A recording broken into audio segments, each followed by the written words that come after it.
નમસ્કાર દર્શક મિત્રો, સ્વાગત છે આપનું એપ્રિલ મહિનાના અંતિમ જીડીપીએલ જુનાગઢ ન્યૂઝમાં। સૌપ્રથમ આજના મુખ્ય સમાચાર। ચૂંટણીની આદર્શ આચાર સંહિતા વચ્ચે ગુજરાત મનાવશે પોતાનો 64મો ગૌરવવંતો સ્થાપના દિન। રાજ્યમાં કોઈ મોટો કાર્યક્રમ નહીં।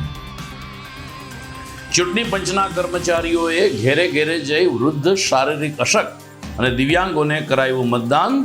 વડીલોએ આ ધર્મને લોકશાહીનો ધર્મ ગણાવ્યો। મેયરના જ વોર્ડના મતદારોએ મતદાનની ચીમકી ઉચ્ચારતા ભાજપમાં દોડધામ। વાળંદ સોસાયટીના રહેવાસીઓએ ગત વર્ષે ફરી વળેલા પાણીને કર્યા યાદ। અને T20 વર્લ્ડ કપ માટે ભારતીય ક્રિકેટ ટીમની જાહેરાત। પસંદગીકારોએ ફરી રોહિત શર્માના નેતૃત્વ ઉપર મૂક્યો વિશ્વાસ। આ તમામ સમાચાર આપણે વિગતવાર જોઈએ તે પહેલા લઈએ એક બ્રેક।